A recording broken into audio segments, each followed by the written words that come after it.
Hi, my name is Isaac May, and I did my project on the landing gear that is specific to the aircraft that I practice on, which is a Cessna 172. Okay, so there are a couple different types of landing gears that you might see with the Cessna 172. Either conventional gear, tricycle gear, the pontoons, or the ski plane. A conventional gear is when there are two wheels in the front, and then you have a wheel on the back, and it's also like a tail wheel.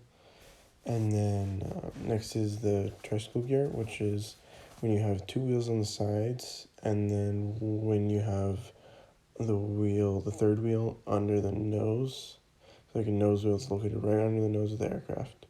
And then the pontoons, the pontoons are another type of landing gear.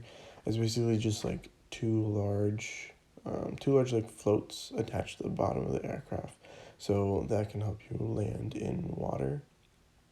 And then next is the ski plane, where two skis are attached to the bottom of the aircraft, and it just helps you land in snow.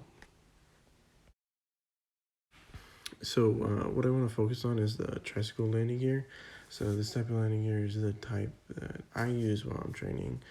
So pretty much all the weight is going to be on the main two wheels, and then the nose wheel is really there just for balance of the aircraft and steering the airplane. And something you might not think about if you only fly one or the other. Like if you only fly tricycle, you only fly conventional. The tricycle landing gear helps you see so much more, which leads me to my next point of explaining the differences between conventional and tricycle. So like I said, you're able to see so much more. Like if you're in a tricycle landing gear plane, you're able to see more of what is right in front of you while you're on the ground. Whereas in a conventional landing gear aircraft, because of the tail wheel, you're sitting up more and you're angled up so much more than you are in a tricycle landing gear, so you wouldn't really be able to see exactly what's in front of you.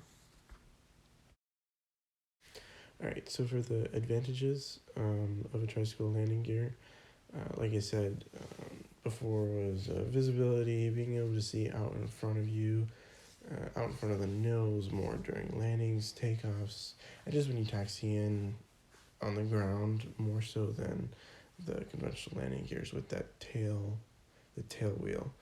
Um, Another advantage, because you have the nose wheel, you're able to apply the brakes after landing more forcibly without the plane going nose over. And last is the steering, which I mentioned a little bit earlier, but with the nose wheel, you have more control over the steering, and you can control the swerving more while on the ground. And that's about it. Thanks.